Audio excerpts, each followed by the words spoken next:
Bismillah, Assalamualaikum warahmatullahi wabarakatuh.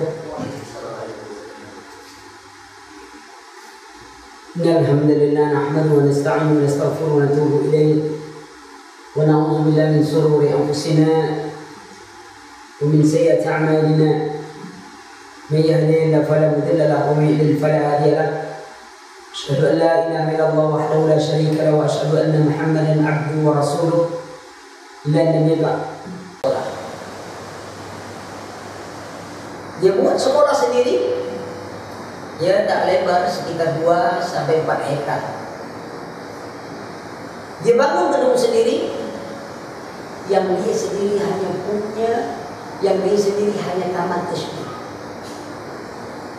Baru dia menyadari bahwa rezeki yang diterima atas apa yang telah dikorbankan untuk pendidikan agama adiknya.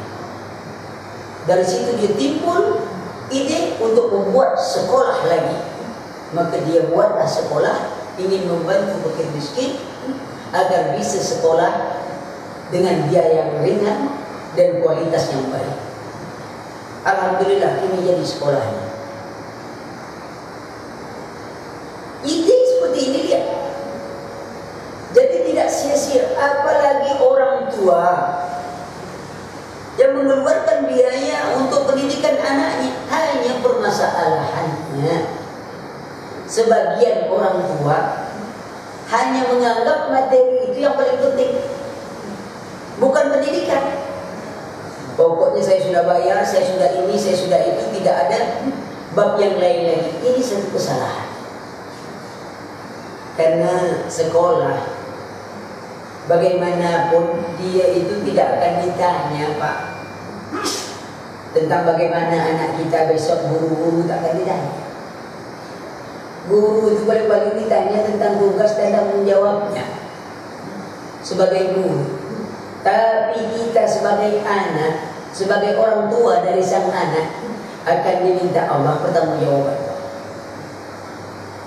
Nah, perhatikan keadaan ini, bahwa anak sedekah jariah kita, kemudian ilmu yang bermanfaat, dan anak yang saleh, itulah jaminan kematian kita. Kalau bahasa sekarang, asuransi kita. Ada tak kita simpan itu ilmu bermanfaat, sedekah jariah, ya, anak yang saleh, yang kita ingat.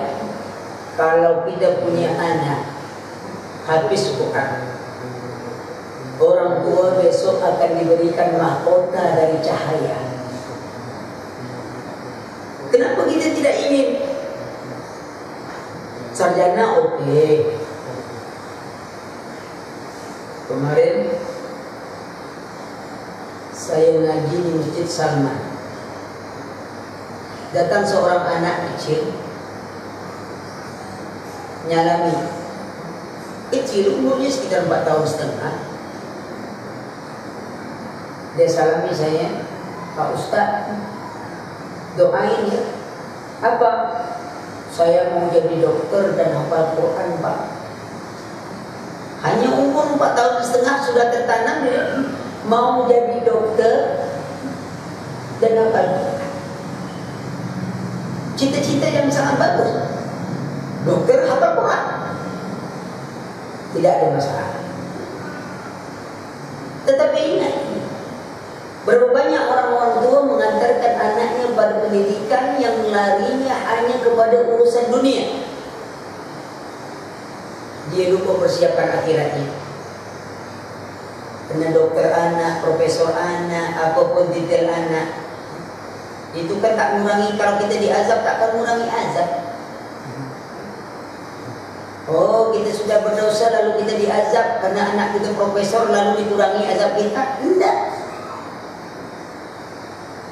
Yang mengurangi doa anak itu, anak yang bisa berdoa harus dididik dengan jadi anak-anak yang saleh. Ini arti penting anak dalam hidup kita. Dan anak juga menjadi qurratul a'yun. Qurratul a'yun. Hendaklah anak menjadi qurratul a'yun. Kalau orang sering bicara masalah cinta, maka yang namanya qurratul a'yun itu berada di atasnya. Karena apa? Karena yang kita cintai, Pak, belum tentu dia menyejukkan hati kita. Anak itu kita sayang, semua yang dia inginkan kita bagi, Pak.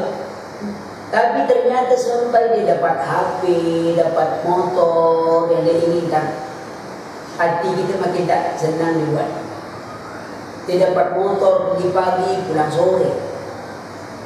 Dia dapat HP, tidak bergerak-gerak dari game terus. Apa betul yang kita suruh tak pernah diikuti. Kita cintai anak kita belum tentu menyejukkan hati kita. Maka itu kita selalu berdoa, Rabbana hab lana min azwajina wa zurriyatina qurratul a'yun. Ya Rabb kami, ya, anugerahkan kepada kami istri-istri, wa zurriyatina, anak-anak. Jadikan mereka, istri dan anak-anak ini, qurratul a'yun, yang menyejukkan pandangan. Tidak mungkin istri bisa menyejukkan pandangan kita dan anak juga menyejukkan pandangan kita kalau mereka tidak diberikan pendidikan dan pembelajaran. Tak mungkin. Sedangkan yang kita ajar saja, Pak, kadang-kadang menyakitkan hati kita juga, Pak. Sudah dimasukkan ke pondok, Tuhan, ya? Di pondok tak tahu kita tingkahnya. Sudah balik ke rumah, kadang-kadang tak ada identitas pondok. Waktu balik pakai jubah atau celana bagus dah. Begitu sampai di rumah, bergaul lagi dengan lingkungannya, balik lagi penyakit ini. Ya, orang pakai sumba anting-anting di sini, dia pakai anting-anting. Kenapa? Pengaruh lingkungan sangat besar.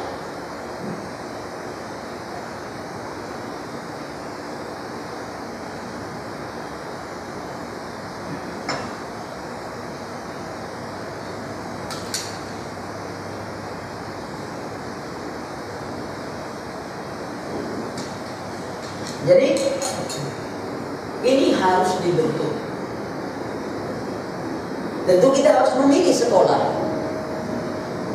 Nah,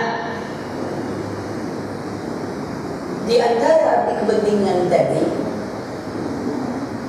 keutamaan anak saleh dan salehah, lalu kita ingin mereka menjadi qurratul a'yun, qurratul ain, menyejukkan pandangan kita, tentu harus diberikan pendidikan. Hari ini kita banyak lihat lembaga-lembaga pendidikan, banyak yang membuat pendidikannya terpadu. Tetapi sejauh mana kita paham pendidikan terpadu itu? Karena hakikat pendidikan terpadu itu bukanlah pendidikan atau lembaga pendidikan yang memuat dua kurikulum. Bukan. Umum juga, agama juga. Akhirnya umum separuh, agama separuh. Kalau dia jadi ulama, separuh-separuh. Jadi pengusaha juga separuh-separuh. Tak ada hasil semuanya, karena pelajaran ilmunya hanya separuh-separuh. Pendidikan terpadu pada hakikatnya adalah pembinaan yang terpadu. Kalau dia dibuat oleh lembaga, maka terpaduan itu meliputi terpadunya lembaga dengan institusi pendidikan, terpadunya pembinaan, terpadunya lembaga dengan masyarakat, terpadunya lembaga dengan sekolah, lalu sekolah nanti terpadu pula dengan komite sekolah, dalam sekolah lagi guru. Semuanya terpadu dalam membina anak didik. Guru agama kah? Guru umum kah? Semuanya tetap mendidik anak pada satu arahan pendidikan Islam, membentuk anak agar menjadi hamba Allah. Saya tak mengatakan membentuk anak menjadi manusia seutuhnya. Sebab anak itu waktu lahir sudah jadi manusia, Pak. Sudah utuh dia. Kalau harus dibentuk lagi berarti dia belum jadi manusia. Kita ingin mendidik anak agar menjadi hamba Allah. Karena banyak manusia tidak menjadi hamba Allah. Dunia pendidikan hari ini tujuannya satu, Pak. Life skill generasi. Masuk TK, apa yang ditanya? Kompetensinya apa? Memangnya anak tamat TK sudah bisa kerja, Pak? Langsung diterima kerja? Enggak. Lalu ente bicara kompetensi apa anak TK? Orang tamat perguruan tinggi saja tak punya kompetensi.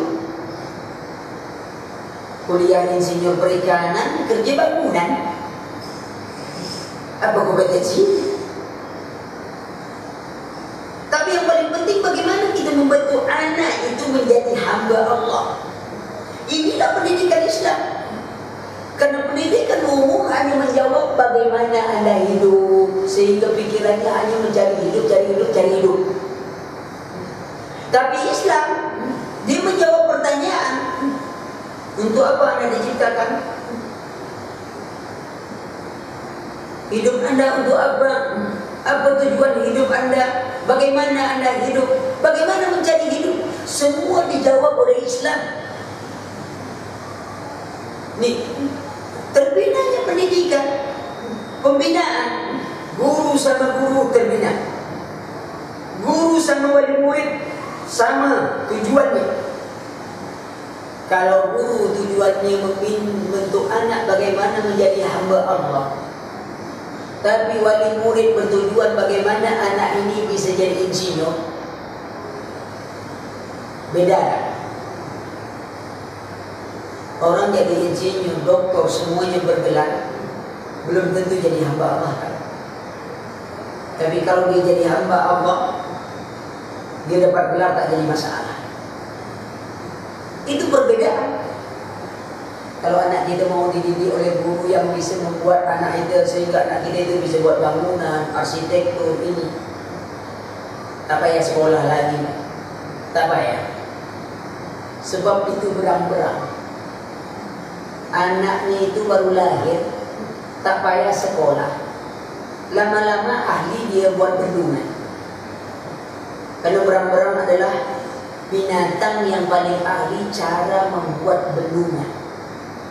Sehingga dunia pengetahuan modern belajar cara membuat bendungan dengan sistem berang-berang.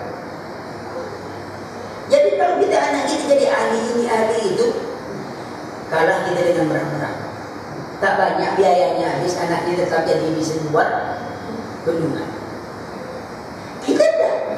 Bagaimana? Terpadu juga. Di sekolah terpadu, di rumah terpadu. Ada keterpaduan. Di sekolah guru-guru terpadu ngajar. Biasanya di sekolah itu yang berbeda dulu, Pak.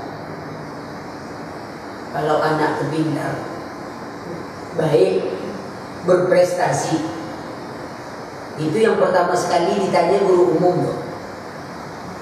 Ini siapa nih ngajarnya? Saya, Pak. Saya guru IPA-nya. Tapi coba kalau ada wali murid yang nanya, ini siapa ini? Murid yang ini. Kok anak saya dipukul, ditampar? Siapa gurunya? Kira-kira siapa yang ditunjuk? Ustaz. Oh, bukan saya, Pak. Itu gurunya, Pak. Itu Ustaz mengajar akidah akhlak, Pak. Ente? Nah, saya ngajar IPA, Pak. Matematika. Guru itu tanggung jawab. Ini menunjukkan tak terpadu sekolah. Seharusnya terpadu. Sebab mengajar anak itu urusan guru umum, tak guru umum. Harus ngarah kepada pendidikan Islam. Contoh, hari ini banyak dah orang berutang tapi lupa bayar. Saya pikir-pikir, mungkin kesalahan pola pengajaran. Sebab dari SD, SMP, mulai kelas 1 sampai kelas 6 SD, kita cuma diajar berutang. Tak pernah diajar cara mengembalikan hutang. Apa kata Pak Guru? 23 kurang 19. 3 tidak bisa dikurang 9. 3 minjam kepada 2. Kan minjam tuh. Kapan ibu guru kita mengatakan dibalikkan? Kelas 1 minjam lah. Kelas 2 minjam lagi tuh. Kelas 3 minjam lagi tuh. Tak ada kesempatan untuk kembalikan uang. Akhirnya kita tamat sekolah pun minjam saja, lupa balik. Apa salahnya guru itu? Robah 23 kurang 19. 3 tak bisa dikurang 9. Karena 3 ini miskin, 2 kaya, 2 berinfak 10 kepada 3. 13 ini punya hutang 9. Dia bayar hutangnya karena hutang wajib. Dia bayar, bersisalah 4. Hasilnya sama kan? Nilai pendidikannya sama atau tidak? Tidak. Guru ini yang mengajarkan dengan sistem ini, dia melakukan pembelajaran terpadu. Apa? Dalam mengajarkan matematikanya, dia juga mengajarkan kepada anaknya adab dan akhlak. Yang kaya berinfak pada miskin, yang punya hutang wajib bayar hutang. Kalau semua terpadu terarah, satu arah. Pernah ada guru matematika buat soalan, si Ahmad nyimpan uang 500 juta di bank konvensional, bunga 10%. Setelah 1 tahun, berapa uang haram yang harus dia buang? Kan bunga haram. Ada tak pendidikan berikan? Itu pendidikan terpadu. Bukan ngambil-ngambil ayat. Tapi bagaimana dia memadukan itu? Dan di pelajaran agama dia bisa masukkan pembelajaran itu, nilai-nilai Islam itu dalam setiap pelajarannya. Tak perlu lagi di sekolah itu diajarkan. Kadang-kadang kalau sudah mengarang, sebagian guru adalah buat cerita bawang putih, bawang merah. Kenapa tak buat cerita bawang bombay atau bawang bombay? Kalau sempat bawang merah mahal, bawang putih Sarah mencari, ayam mencari, anak-anak tak bisa cerita. Selesai ceritanya, tak bisa. Kenapa? Saya cari bawang putih lama, tak ada orang jual. Cerita bawang merah pun sudah mahal ini bukan. Bawang bombay masih di India. Yang ada cerita bawang bombay. Ya bawang bombay saja ceritanya. Kenapa tak suruh dibuat cerita-cerita nyata saja? Pengalaman dirinya, pengalaman punya, menanamkan sikap jujur. Ya. Jadi ini pola. Nah, di rumah juga harus terpadu dengan sekolah. Tidak bisa kita membiarkan sekolah. Maka itu harusnya ada istilahnya buku, bolehlah mentoring ibadah kah, atau namanya buku komunikasi antara sekolah dengan rumah. Atau ketika anak libur, kita membuatkan untuk anak itu sebuah buku khusus untuk monitoring ibadahnya, di mana orang tua di rumah tidak perlu banyak cerita. Selama anak di rumah umpamanya 1 minggu, dia punya daftar jam sholat anak saja dia catat. anak ini tanggal sekian, sholat isya-nya jam sekian, sholat ini jam sekian, apa jam sekian. Baca Qurannya ada apa tidak, ngapalnya ada apa tidak, zikir pagi petangnya jalan apa tidak. Cukup tanda-tanda saja. Terakhir baru kasih komentar sedikit bahwa anak saya kalau di rumah sangat malas sholat Ustaz, ya, sangat malas ini, sehingga sampai di sekolah, ya, guru sudah tahu kamu kemarin ini di rumah ya, nasihatnya berjalan. Tetapi guru tak bisa beri hukuman pula. Tentu bertanya pada anak, bapakmu mana di rumah? Sholat tak? Ibumu sholat tak?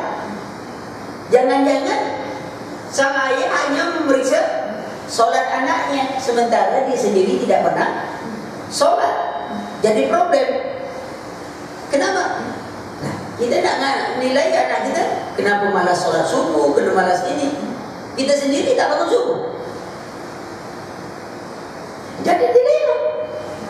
Berarti kalau dua-dua ada masalah, anak bisa nasihati, orang tua harus menyadari diri.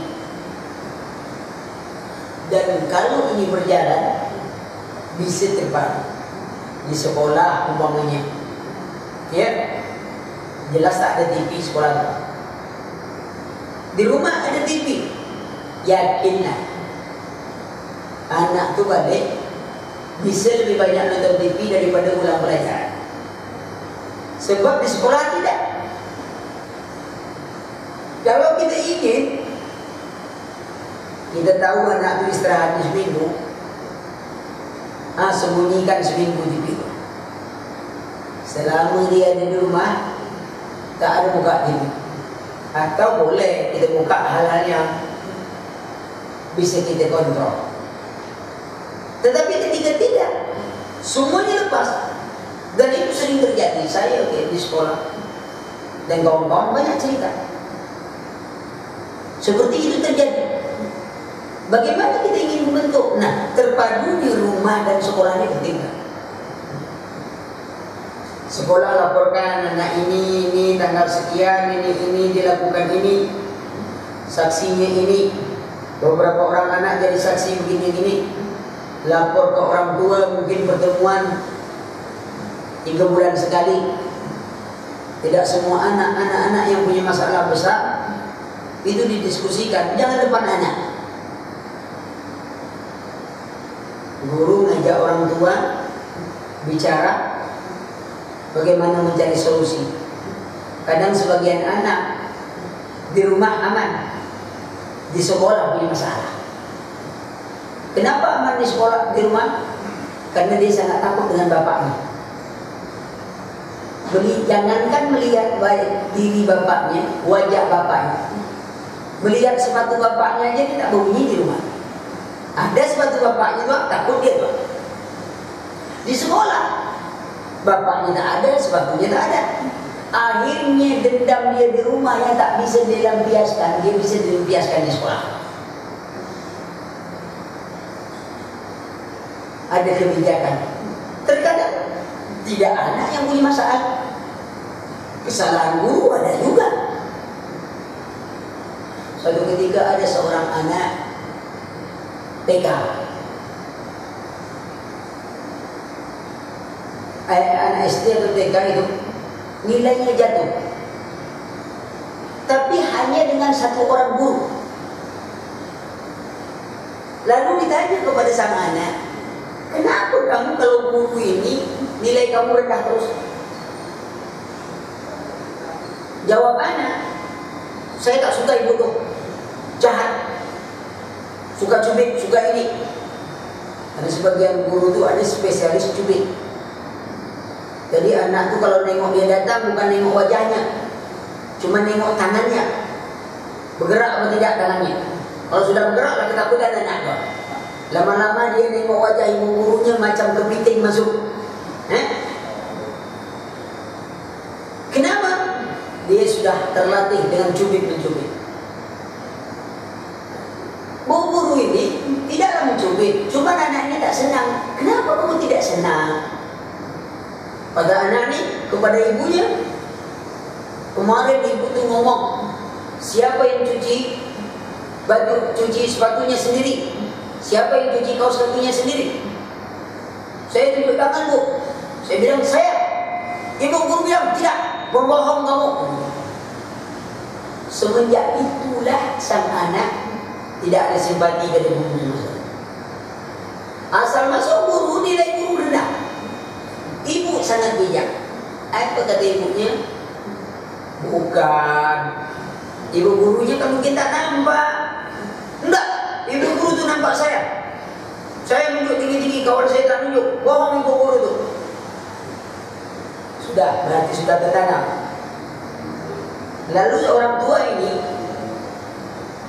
datang kepada guru yang bersangkutan. Bu,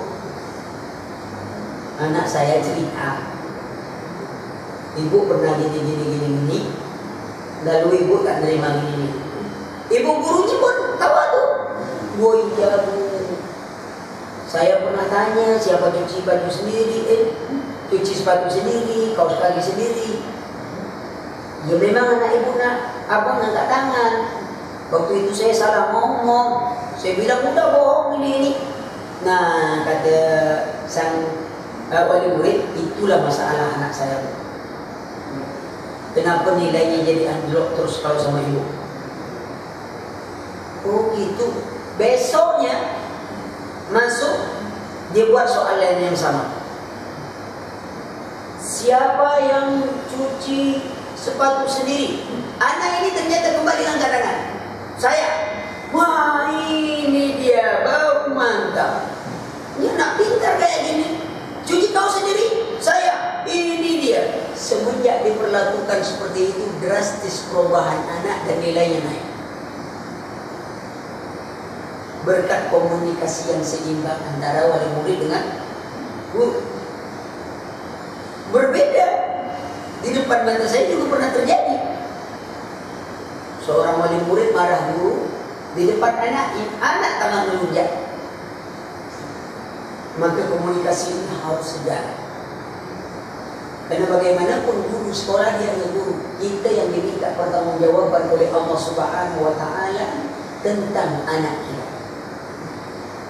Maka di sini perlu kerjasama. Paling tidak ya ada pertemuan. Kalau tidak bisa sebulan sekali, 2 bulan atau 3 bulan sekali. Catat, ya tentu anak-anak bukan semuanya yang benar-benar tak bisa diatasi. Problem itu sudah susah diatasi. Itu aja. Bukan semua anak, setiap anak lapor ini repot kita semuanya. Yang ada masalah saja, dan masalah itu memang susah untuk kita atasi.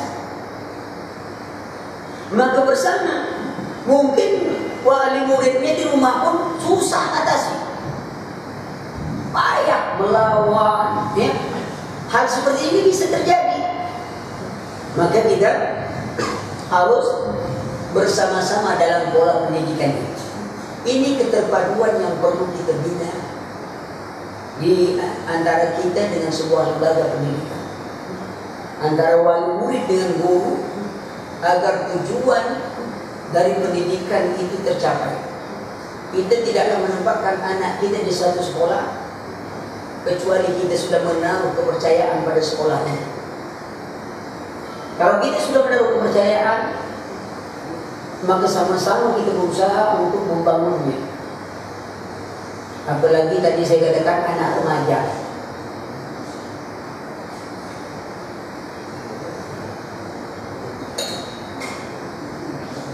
Umurnya banyak. Di sini nasib baik nih. Ini laki-laki semua kan? Kalau ada perempuan sebaiknya jangan satu komplek. Kalau usia SMP dan SMA dibuat satu komplek lah. Mantap. Kita mantap kesusahannya. Kita buat Pondok Putra yang kita punya. Pondok Putra dengan Pondok Putri tak jauh jaraknya Pak. Sekitar 17 kilo lah. Sengaja dibuat jauh-jauh. Tapi kalau SD masih bisa. Ya. Kalau SD di sini SD Putra sekitar 100 meter baru gedung Putri. Gedung Putra lain, gedung Putrinya lain, dan itu terpisah. Supaya apa? Dia sudah terawasi dari kecil. Pulang ke rumah, cuman kita sekolahnya masih pulang, kecuali pondok. Kalau SD sampai sore, belajarnya cuma 5 hari. 5 hari belajar, ya, dari hari Senin sampai hari Jumat jam 3 baru pulang. Tapi ada jadwal tidur siang. Jadi anak-anak itu ada setelah 1 sampai kelas 3 ada jadwal tidur siangnya. Habis sholat ini mereka harus tidur siang. Karena di antara sunnah Nabi diajar mereka untuk tidur siang. Setelah itu segar baru mengulang lagi, belajar lagi dari awal, dan mereka harus mencapai target hafalan untuk SD 2,5 juz. Hafalan minimum 2,5 juz. Jangan banyak. Tetapi pencapaian boleh lebih. Target terendah 2,5 juz, pencapaiannya boleh lebih. Ternyata bagian mereka ada yang hafal 10 juz, ada yang hafal 8 juz. Walaupun target minimumnya sudah kita tetapkan hanya 2,5 juz, tapi betul hafalan-hafalan yang mungkin makhraj hurufnya, sifat hurufnya, semuanya bisa dia lakukan. Nah, ini perlu kita pahami, ya, karena Al-Quran itu cepat ngapal, cepat hilang, cepat hafalnya, cepat pula hilangnya. Tidak perlu cepat-cepat. Yang paling penting bacaan anak itu baik dan benar, juga baik dan benar. Ya, ini perlu kita pahami dalam konsep pendidikan ini secara umum. Saya rasa itu, yang lebihnya kita silakan tanya jawab kalau ada bapak dan ibu ingin bertanya. Ya, subhanakallahumma wa bihamdika asyhadu an la ilaha illa anta astaghfiruka wa atubu ilaik. Wassalamualaikum warahmatullahi wabarakatuh. Waalaikumsalam warahmatullahi wabarakatuh. Silakan ibu-ibu pakai surat atau apa, silakan.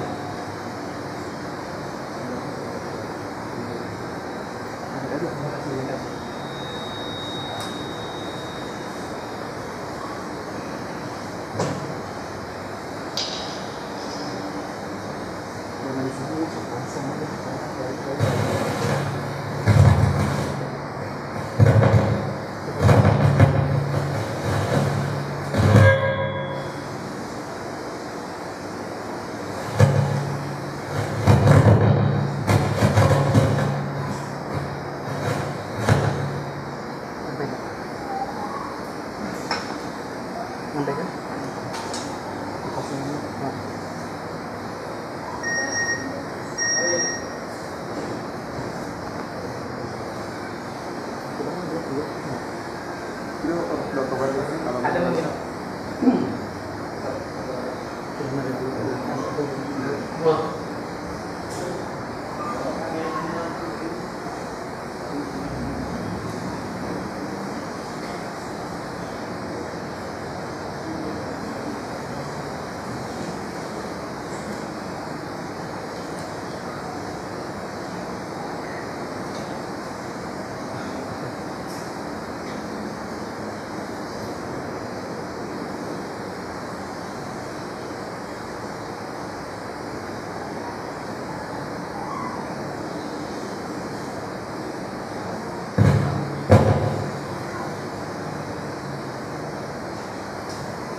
bagaimana sikap kita ketika anak usia 12 tahun tertarik dengan lawan jenis?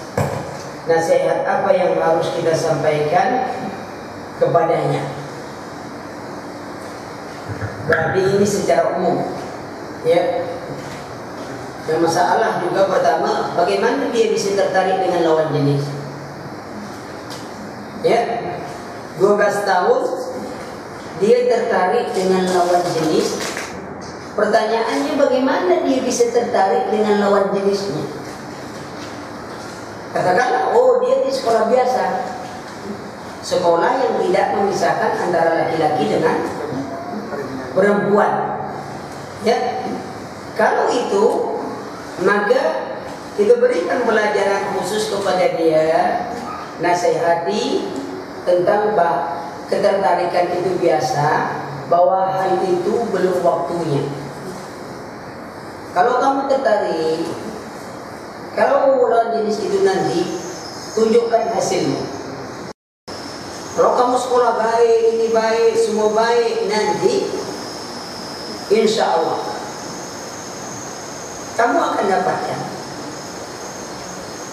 Tetapi kalau anak-anak memang sudah di pondok, dari ini dipisahkan, biasanya itu tidak terjadi. Umumnya itu tidak terjadi, karena dia sudah diberikan pembelajaran. Tapi kalau anak-anak itu sudah puber dan tertarik, itu perlahan, ya, perlahan, dan batasi pergaulan mereka. Kalau sudah begitu, jangan terlalu dibebaskan mereka untuk bergaul, ya.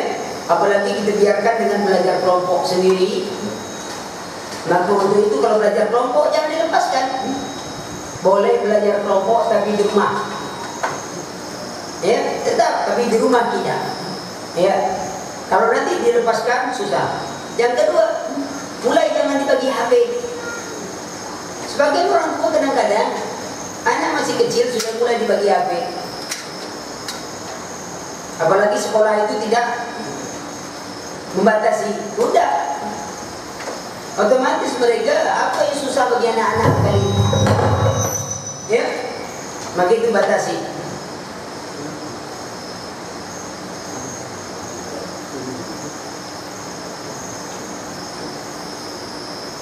Bagaimana pendapat Ustadz tentang anak main game selama 1 jam untuk refreshing karena penat telah belajar selama 1 minggu? Zaman dulu orang belajar tak penat, tak ada game. Imam Bukhari apa penatnya belajar? Ya, kalaupun ingin memberikan game, bisa tak kita menjamin game itu tidak merusak? Karena banyak game-game memang dibuat untuk merusak. Ada game untuk merusak otak anak, ada game membuat orang jadi stres, ada game dibuat untuk membuang waktu, ada game untuk menghina Islam. Paham tak kita? Game apa yang kita berikan ke anak? Pilih game-game pendidikan. Ada. Bukan tak ada. Ada game-game pendidikan. Di Android sangat banyak itu game-game pendidikan. Tanpa musik, tanpa apa, banyak. Tapi karena orang tua sendiri tak pernah paham, semua game, maaf, ada game itu.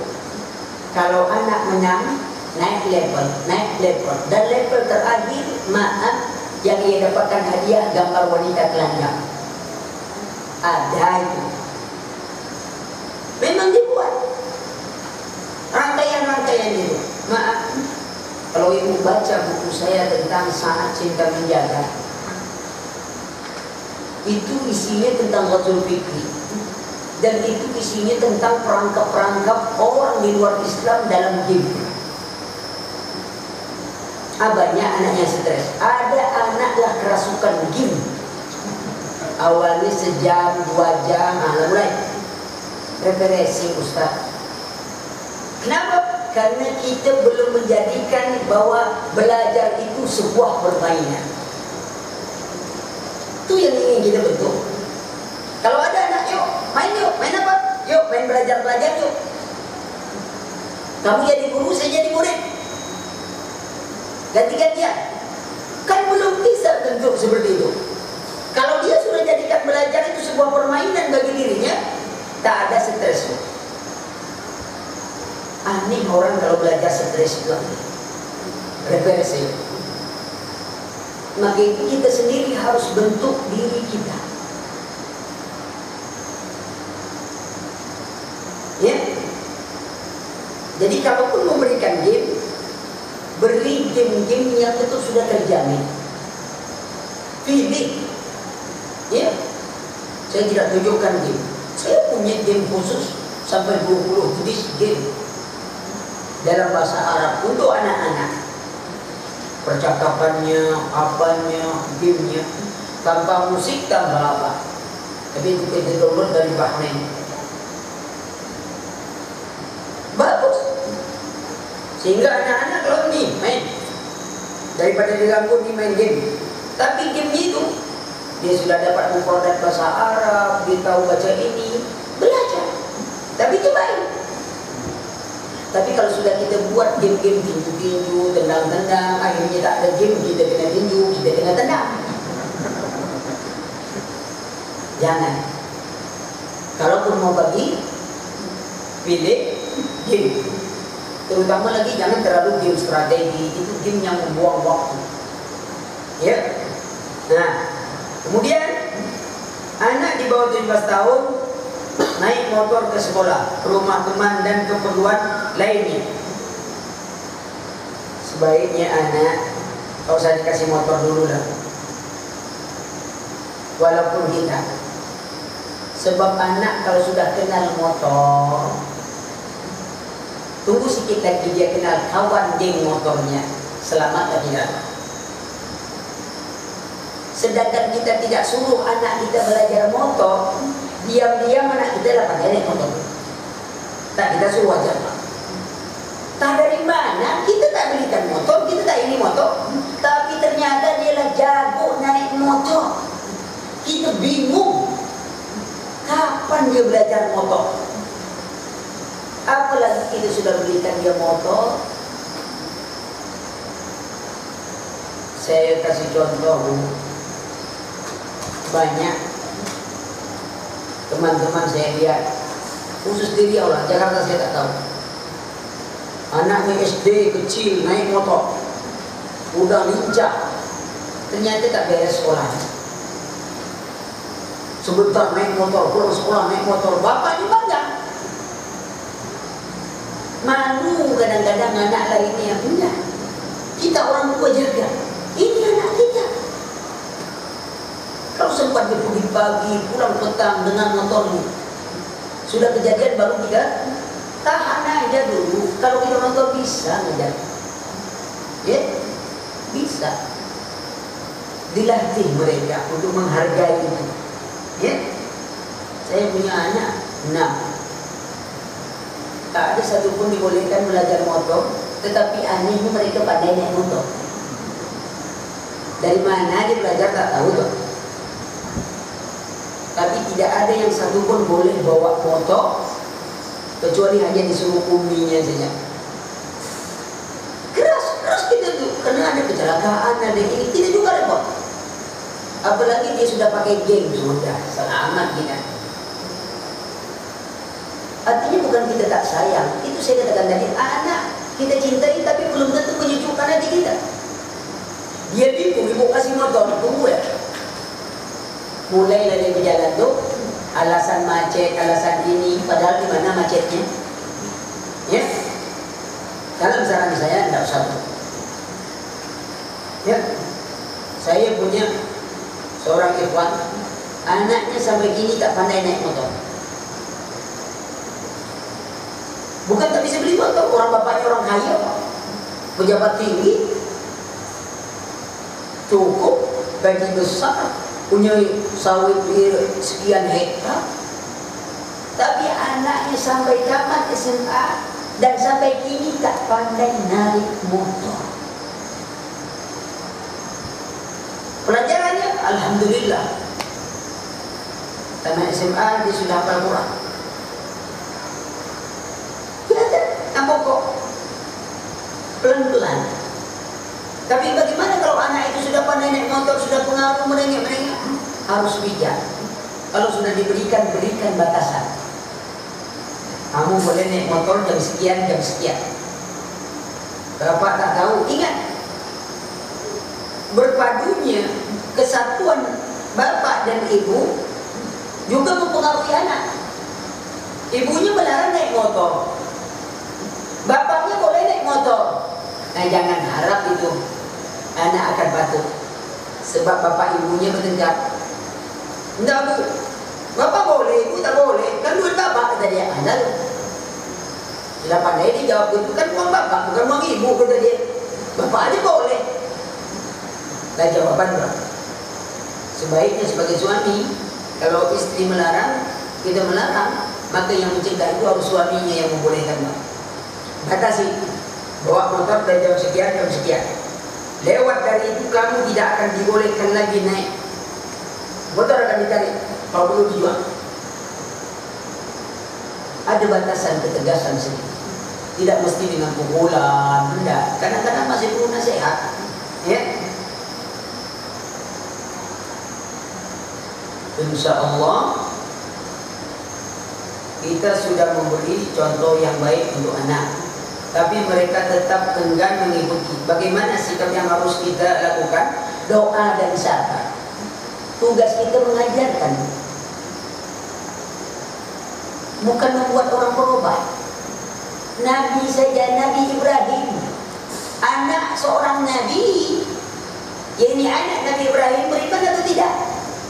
Tidak. Apalagi anak kita. Kita bukan kayak Nabi Ibrahim kok. Tapi kita harus tetap berusaha. Anak tertarik kalau di rumah sekali-sekali bapaknya pimpin sholat malam sekali-sekali jamnya. Atau bapaknya sholat sunnahnya di rumah, sholat wajibnya di masjid. Anak jadi contoh.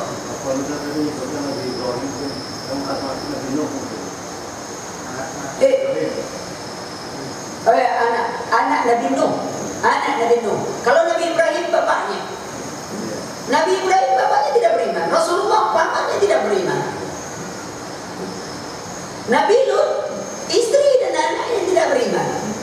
Artinya tugas kita menyampaikan. Kita sudah kasih contoh tauladan yang baik, anak tak mau. Teliti dulu. Apa yang paling kuat pengaruh?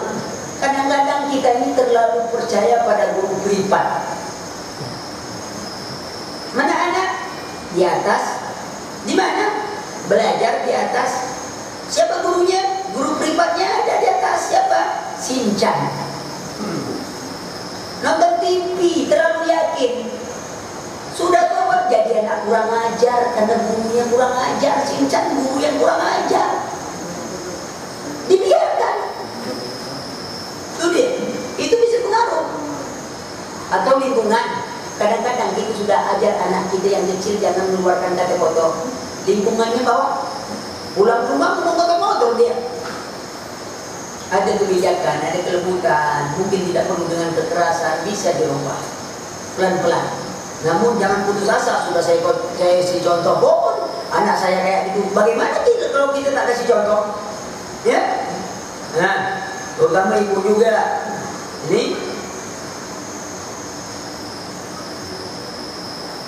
tetap harus menasehatinya. Tetap, ya. Maka itu ada binaan khusus ya untuk anak-anak. Jangan daurahnya orang tua tuh. Ada daurah khusus anak-anak. Kalau kita di Riau udah bentuk tuh. Ada nanti daurah khusus untuk anak SD. Nanti ada daurah khusus untuk anak SMP. Ada daurah khusus untuk anak-anak SMA. Itu biasanya Ustaz Maududi, Abu Zubair, atau ustaz-ustaz yang lainnya. Dibentuk, dibuat anak semangat, anak-anak. Berlomba mereka sesuai dengan tahapan mereka, jangan digabung. Ada, ini daurah ibu terus, anaknya kapan ada daurah? Buat nih daurah anak-anak. Kumpulkan SD sama SD, SMP sama SMP, SMA sama SMA, jangan digabung. Nah, kalau SMA atau SMP dibagi. Ini anak SMP putra, besok putri.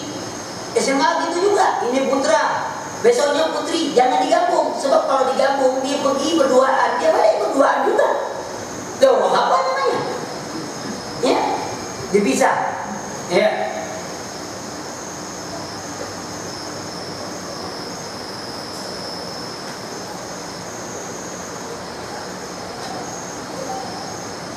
Kami mempunyai anak remaja, seorang perempuan yang selalu saja bermain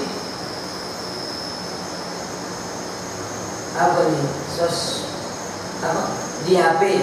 Bagaimana caranya agar anak kami bisa mengatur waktunya agar lebih bermanfaat? Kami sudah sering menasihatinya dengan cara yang halus, kadang sampai marah. Apakah cara efektif? Ambil HP-nya. Ambil HP-nya. Kita marah-marah, kita berubah juga. Mulut kita capek, ini capek, HP ada di dia. Apalagi dia sudah biasa SMS. Kita ngomong di SMS terus, kita capek-capek ngomong di SMS juga lagi. Jangan-jangan dia sedang SMS omongan kita. Nah, coba kau dengar ibu lagi marah tuh. Hanya omongannya. Chatting dia dua-dua. Kita kan capek-capek, ambil tuh HP.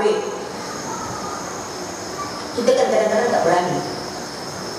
Tak berani. Ya? Coba kau tanggung. Kamu hanya bisa manfaatkan HP ini. Sebab kita tidak ada, jarang orang tua yang juga memahami impactnya. Dia bisa HP. Kalau orang tua yang mahir, kita kasih HP ke anak, ya, kita bisa tahu gambar apa yang dia buka, SMS apa yang masuk, kita bisa baca dengan HP kita. Saya kasih anak saya HP juga. Apa yang dibuka oleh anak saya, baik YouTube-nya, baik SMS masuk, ini masuk, kita bisa tahu. Berhenti, jangan buka. Dia akan jadi heran, dari mana bapaknya bisa tahu. Jadi jangan kasih tahu dia. Sebab itu rahasia kita. HP dia dibuka. Kamu buka mainan tadi kan? Jangan main-main. Kamu buka ini tadi kan? Kamu chattingnya begini kan? Kita tahu semua datanya. Tapi kan tidak semua orang tua yang mengetahui yang seperti itu. Pada umumnya orang tua tak tahu, cuma tahu bagi HP aja. Kalau begitu bisa diambil. Dia boleh manfaatkan apabila waktunya tiba.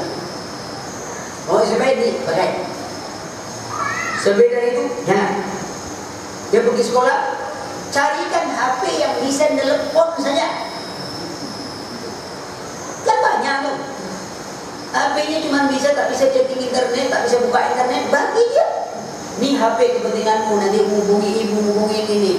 Yang ada cuma bisa SMS dan telepon, tidak bisa internet. Banyak HP seperti itu. Kasih, kamu perlu HP, ini HP.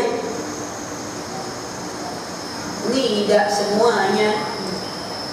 BlackBerry-nya dapat, Lenovo-nya dapat, orang Oppo-nya dapat juga. Tapi ini jadi masalah.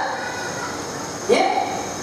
Nah, maka itu diberikan HP-HP yang hanya bisa telepon dan SMS. Ya. Ya. Kemudian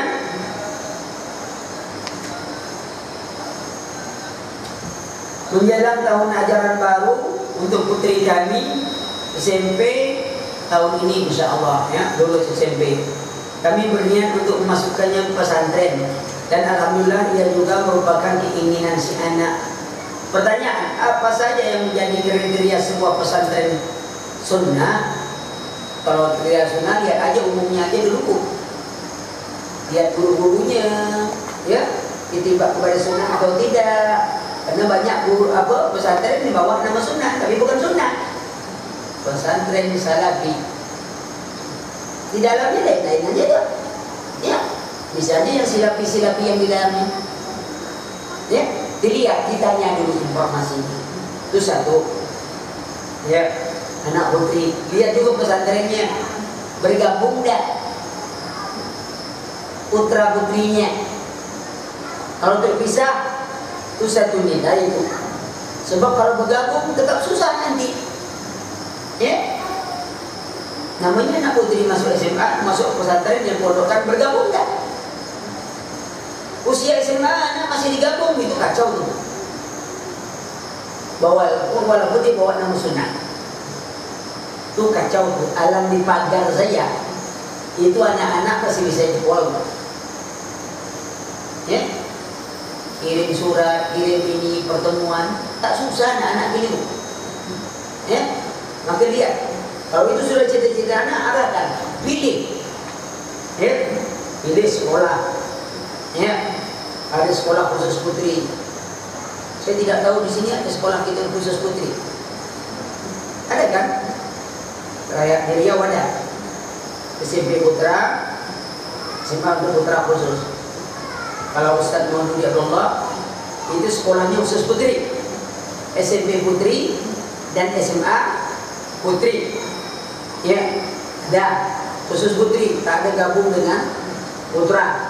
Hanya putri saja yang diterima. Ya, nah, pilih. Kemudian apakah syar'i jika anak putri sekolah di pesantren sedang usia remaja adalah usia yang butuh dekat pendamping, di mana perhatian remaja dewasa. Maksudnya anak putri, yang penting kalau anak putri ingin diantar ke pesantren, orang tuanya yang antar, besok kembalikannya dijemput lagi oleh orang tuanya. Itu yang paling penting. Jangan dilepaskan. Dia tidak boleh pulang kecuali oleh walinya atau mahramnya. Antar di sini, tidak masalah. Karena tidak semua kita bisa mengajar anaknya. Tidak. Ya, maka pilih sekolah, antarkan dia di situ. Setelah itu kita titip, kemudian nanti pulang kita yang jemput. Jangan serahkan pada supir yang menjemput anak ini itu. Ya, apapun kesibukan tetap kita khususkan ini anak putri. Ya.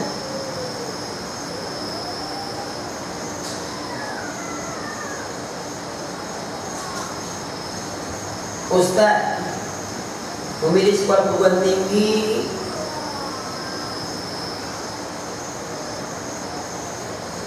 memiliki anak memiliki ilmu umum tetapi tetap memiliki ilmu syar'i. Bagaimana pendapat Ustaz?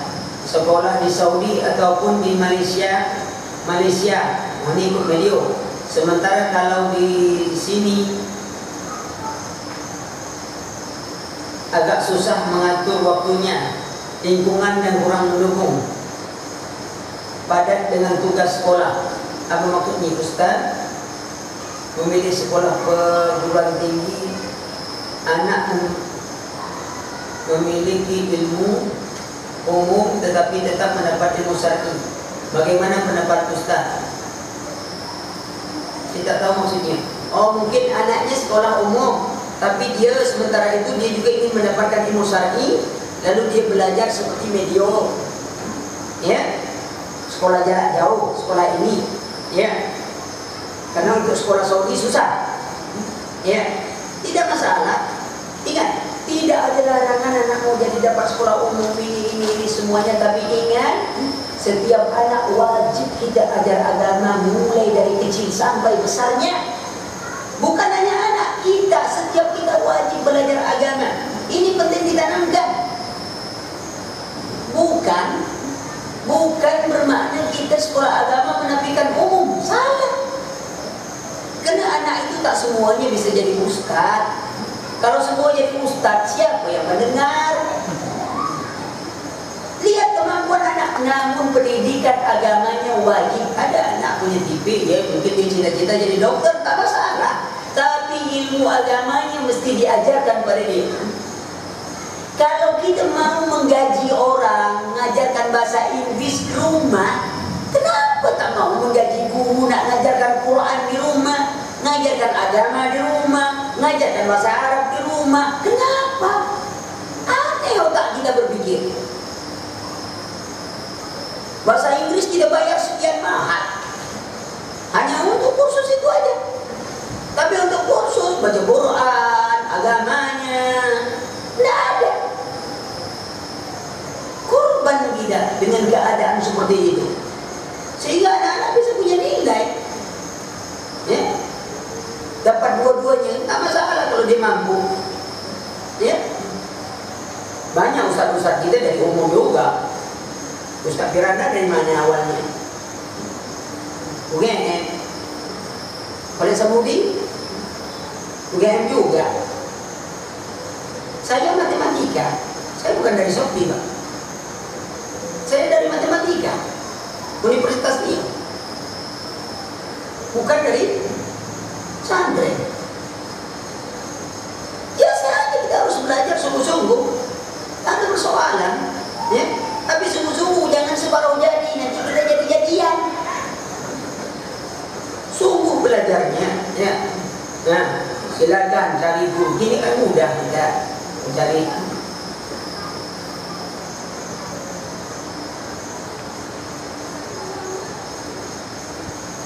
Anak agar tidak bohong, ya tentu pelajaran, ya. Nasihat pelan-pelan, ya. Bahwa bohong itu tidak baik ini, dan itu harus sering. Namun ngajar anak-anak tak bisa sekali. Sama kita ngajar anak untuk sholat. Kita bawa anak itu sholat, tak dilarang. Adakah kita ajak dipegang atau di paling sudut, jangankan biar berlari. Kalau kita alasan anak kecil, nanti dia kebiasaan berlari. Kita tanamkan kepada dia, nak, main boleh, tapi dalam masjid bukan main. Begitu juga dengan cerita-cerita bohong. Dia berbohong, di rumah diajar ini, diajar itu, ya, diajarkan, dibawa keluarga, kita tetap ceritakan, itu tidak boleh, itu bohong. Nah, kalau sekiranya nanti dia bohong, kita minta dia ngaku, kita kasih reward. Kalau jujur, lebih kasih ini, Umi kasih ini, apa dia? Jadi dia biasa ngomong jujur dengan ada reward, tak masalah. Anak-anak baru ada hadiah atas kejujurannya, ya. Coba begitu pelan-pelan, namanya mendidik anak-anak, ya. Dan ingat, bohong itu pun harus dipahami. Mungkin bagi orang tua bohong anaknya, dia bilang lihat hantu, dia bilang lihat ini, padahal itu daya khayal dia baru, ya. Biasa pandangan dia seperti itu, cuman kita ngarahkan, ya.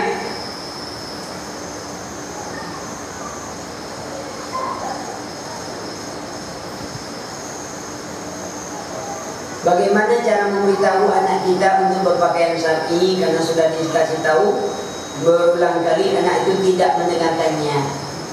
Sebenarnya ketegasan orang tua itu pertama. Kedua, pembinaan. Itu salah satunya gunanya pembinaan khusus remaja. Banyak kalau sudah dibina anak remaja ingin berubah, dia sadar, ya, dia tahu dia akan berubah, tapi pelan. Yang buat pengaruh lingkungan sekolah itu pengaruh besar, Pak.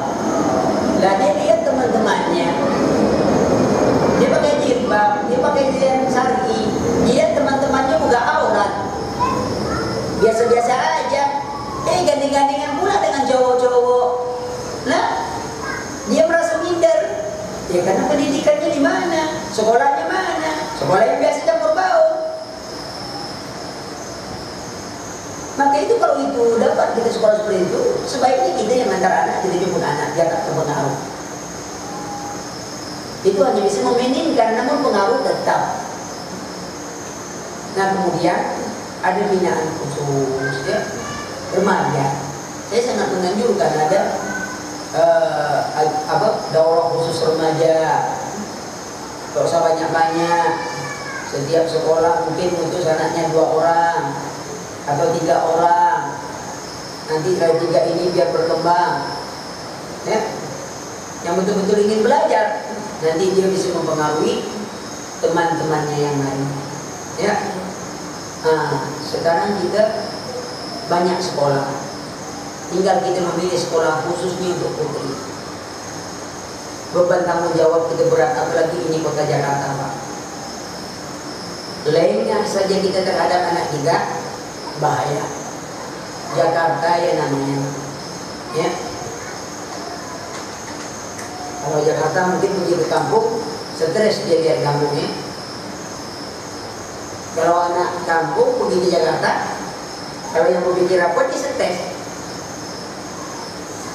Anak saya mau bawa Jakarta tak mau, sebab dulu pernah di bawah, stres dia. Stres dari berangkat dari Pekanbaru sampai ke Jakarta 1 jam setengah. Dari bandara ke Taman Mini 5 jam. Tidak lagi, tidak lagi dia. Tidak ada bisa apa-apa. Cuma lihat mobil lewat aja. Pengaruh besar Jakarta. Bisa merubah orang dengan cepat. Maka ini beban bapak dan ibu di Jakarta ini lebih berat. Pengaruhnya, na'udzubillah, benar-benar mengerikan. Anak remaja ini itu, maka kita harus membentuk sekolah anak kita pun harus kita pilih. Untuk itu perlu ada kesatuan, keterpaduan pembinaan antara sekolah dengan rumah, antara guru wali murid. Ada keterpaduan, sebab lawan kita lingkungan kita. Anak pulang sekolah saja tuh, kalau dia pulang sekolah berapa panjang tuh lingkungan yang dia lihat kiri, lihat kanan, buka aurat semuanya. Ini yang cepat dicontoh dia. Padahal ayam yang sering tutup aurat dan tak pernah buka aurat, tak mau dia jadi contoh. Karena ayam betina kan tak pernah dilewat ayam jantan itu buka aurat. Tutup rapat-rapat pahanya, malu dia. Tapi yang diambil tetap aja orang-orang yang pakai buka aurat. Pelajaran. Nah, ditambah nanti ke rumah, didikan ibunya, bapaknya juga, ya. Nah, kalau ini sudah ada keterpaduan, insya Allah bisa sejalan. Seperti kisah yang saya sebutkan tadi, Robert di rumah diuraikan, Pak, anak saya kalau di rumah payah sholat. Kadang sholat itu disuruh dulu, lambat dulu, ini dulu. Ada laporan, ada lembaran khusus, Bu, ini hari ini jam ini sholatnya, ini jam ini sholatnya. Ini pelatihan anak untuk jujur dong, mulai dari SD. Kalau kita dari SD sudah ada tuh, mereka pegang buku untuk ibadah. Biarlah dari kecil. Nah, kalau saya, tak saya mengisi, anak saya suruh isi sendiri. Kapan kamu sholat? Jam berapa kamu sholat? Nanti pak gurunya minta tanda tangan. Tengok, sholat kan? Ini ke sini tak sholat kan? Tak jadi tanda tangan. Biasa anak-anak seperti itu dulu. Suruh dia ngisi, belajar dia dulu. Sebab kalau kita ngisi gampang nanti. Isi kamu sendiri. Kapan kamu sholat? Nah dia pandai mikir nanti itu. Saya mau isi cepat lah, pergi dia sholat cepat. Pergi sendiri dia sholat nanti. Mulai dari SD sebenarnya. Ya, kalau sudah SMP, itulah problem kita, puber. 12 tahun, 13 tahun udah mengenal lawan jenis. Apalagi sudah pandai Facebook, wah udah. Jangankan anak-anak, Bu, bapak-bapak juga, ibu-ibu juga, kalau sudah Facebook bahaya. Cari kawan lama, ketemu janda lama. Kacau. Yang anehnya, belum jadi janda, belum cantik. Udah jadi janda, tambah cantik. Penyakit datang. Apalagi anak-anak. Itu pengaruh, karena orang kufar itu sengaja buat media yang untuk melancarkan urusannya. Apa? Merusak generasi kita. Nah itu yang harus kita batasi. Bukan tak boleh, teknologi boleh. Cuman bagaimana cara kita membatasi. Ya. Anak-anak butuh, laptop butuh. Anak kita udah kuliah perlu laptop, perlu ini, berikan. Tapi bisa tidak kita membentengi dia? Supaya yang dia buka itu yang benar-benar saja, ya. Ya, itu diantaranya. Saya rasa mungkin itu saja. Afwan, kami memang agak letih sedikit karena memang dari pagi. Insya Allah malam ini masih ada satu bagian lagi Pak. Jadi saya mohon maaf saja, mungkin tak bisa terlalu karena malam ini masih ada satu materi di Depok bayar utang malam ini. Nah, ya mudah-mudahan bermanfaat. Subhanallah wa bihamdihi, asyhadu an la ilaha illa anta, astaghfiruka wa atubu ilaik. Wassalamualaikum warahmatullahi wabarakatuh.